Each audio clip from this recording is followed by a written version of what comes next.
Given that he's one of the most iconic movie stars of all time, it's natural to wonder why Paul Newman's name and likeness has long been used to sell bottles of salad dressing. Was he desperate for cash? Did he owe a favor to a friend? Was he being blackmailed by some evil salad dressing baron? Well, wonder no more, because today we're digging into the weird history of Newman's Own. But before we get started, make sure you've subscribed to the Weird History channel. After that, head on down to the comments to tell us what other celebrity-owned food brands you'd like to hear about. For now, lace up, skaters. It's time for a delicious slap shot. Paul Leonard Newman was born in Ohio in 1925 to Teresa Garth and Arthur Sigmund Newman Sr., who owned a sporting goods store. Paul took to acting early, performing in local children's theater until it came time to attend college. But then, a little thing called World War II blew into town, and Newman enlisted in the U.S. Navy, training other officers, flying as a turret gunner, and working with torpedoes. At the war's end, Newman began studying acting in earnest, including stints at the Yale School of Drama and with influential acting instructor Lee Strasberg at the Actors Studio in New York. Soon after, Newman began performing in Broadway plays, because when you're that talented and handsome, how could you not? And met an understudy, actor Joanne Woodward, whom he wed in 1958. From there, Newman began booking television roles until he broke through as a movie star in the 1956 boxing drama, Somebody Up There Likes Me. Somebody up there did indeed like Newman, who began appearing in several decades worth of acclaimed, iconic, and award-nominated films. Cat on a Hot Tin Roof, The Hustler, Cool Hand Luke, Butch Cassidy and the Sundance Kid, The Sting, The Verdict, and friggin' Cars. All of these films and more cemented Newman as one of the great Hollywood stars, a man who combined an aspirational image of steely attractiveness with the grit and desire to give us deep, complicated performances. Since his death at the age of 83 in 2008, many male movie stars have tried to follow in his footsteps. And while we're not gonna name any names, hell with it, we're looking at you, George Clooney. Anyway, Newman wasn't just content being one of our great actors. He had a lifelong love of cars and turned that into a side career as a professional auto racer. And we're not talking some vanity, let's all make the Hollywood guy feel good hobby. Newman raced professionally for over 30 years, starting the Newman-Freeman racing team, competing in the grueling 24-hour Le Mans race, and making a name for himself in NASCAR. He was even posthumously inducted into the Sports Car Club of America Hall of Fame in 2009. But all that was just a prologue for what came next.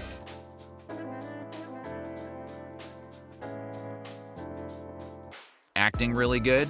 Hell yeah. Auto racing really good?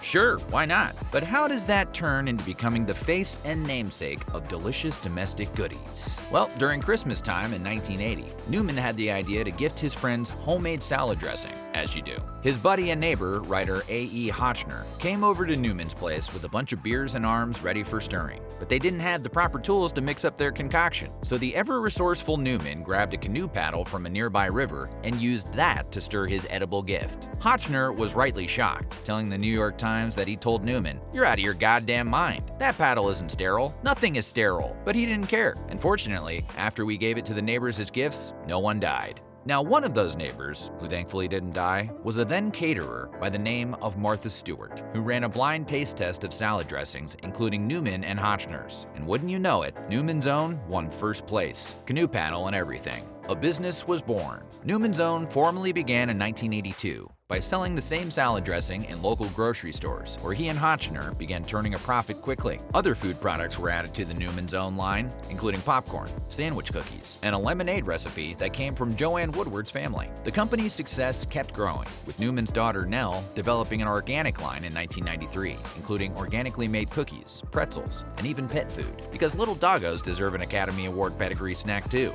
As the products pervasively moved throughout grocery stores, Newman's Own began partnerships with other businesses, including a synergistic collaboration with an obscure Irish fast food restaurant called McDonald's. Yes, Ronald's salads usually come with Newman's Own salad dressings, from ranch to balsamic vinaigrette, and if you're in a certain region for Mickey D's breakfast, you may just get some Newman's Own coffee with your hash browns too. There are now a plethora of Newman's Own products you can buy. Its salad dressings remain stalwart, of course, but you can also see a pair of blue eyes sell you frozen pizzas, oils, sauces, salsas, tortilla chips, dried fruit, and a juice delightfully called Mango Tango. And all of these goodies come with a likeness of the devastatingly handsome Newman himself, usually with an accompanying story on the back of the label. And some of those stories are fairly outrageous. Newman's Pretzels, for example, spun a yarn about a bet to make the best pretzel, which ultimately resulted in Newman losing his house. If that sounds made up, well, it is. Just about all of them are made up, which just goes to prove what we always say: you can't trust anything these days, not even pretzels.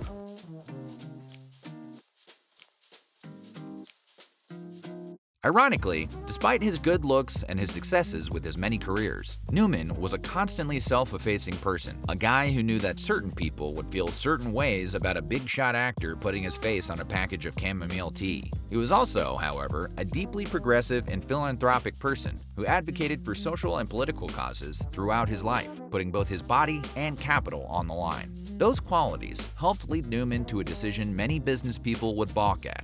All of Newman's own after-tax profits are donated to charity. Newman, the extremely good-looking person, never actually saw a cent, and neither does his estate. Now, it's all filtered through Newman's Own Foundation, a private nonprofit that helps children across the globe. Since the company's founding in 1982, this means over $600 million has gone to great causes, and all thanks to some microwave popcorn. So, thanks microwave popcorn. If you're wondering exactly where the money goes, in 2025, Newman's Own Foundation listed 73 grantees across North America that received the financial benefits of the food sales. These grantees focus on issues of food scarcity, indigenous restoration, camps and programs for children in need, and local ownership of consumable goods, especially in vulnerable populations. Outside of food, Newman's Own Foundation also works tirelessly to give children straight-up fun times with the Serious Fun Children's Network, an organization that gives terminally ill kids camps across the United States to experience life in all of its wonders. So if you were wondering if the economics of a salad dressing company would make you tear up today, wonder no more.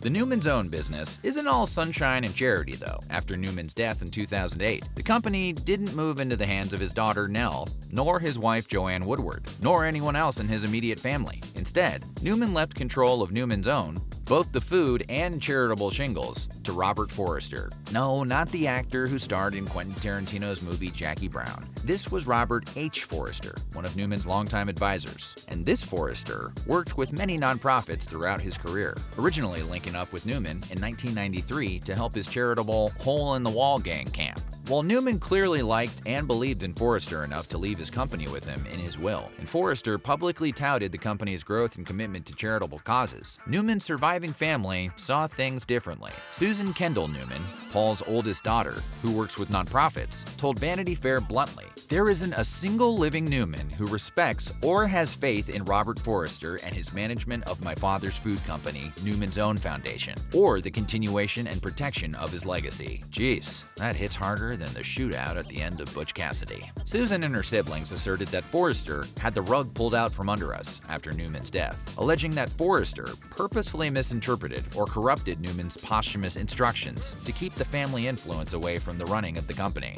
Longtime Newman interests, including charitable facilities and auto racing endeavors, were mysteriously defunded. Big, splashy corporate buildings were built to the tune of $14 million. And in 2019, Forrester's controversial tenure at the head of the company came to a controversial close after female employees alleged that Forrester behaved inappropriately with them. The Newman's Own Foundation began an internal investigation and fired Forrester as a result. The company then released a statement about Forrester's removal, saying they were firm in the commitment to uphold the values and culture that Paul Newman established when he founded Newman's Own and Newman's Own Foundation, and there is no tolerance for unacceptable behavior. As of 2025, Alex Amuyel is the CEO and president of Newman's Own Foundation, and you can watch her deliver a TED Talk with the delicious title, "Can Salad Dressing Transform Capitalism?" We haven't actually watched that video, but we're going to assume the answer is yes. Either that, or it's the most anticlimactic TED Talk in history.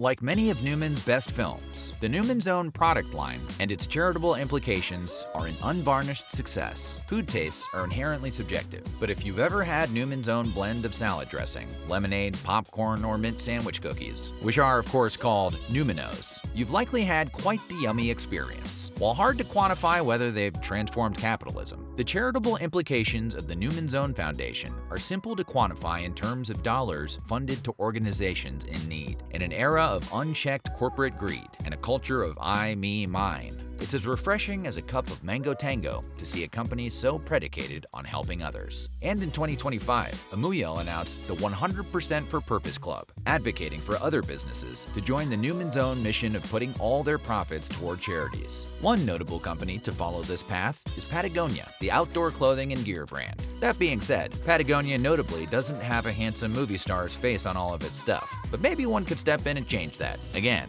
we're looking at you, Clooney. So what do you think? And do you have any favorite Newman Zone food products? Let us know in the comments below. And while you're at it, check out some of these other videos from our weird history.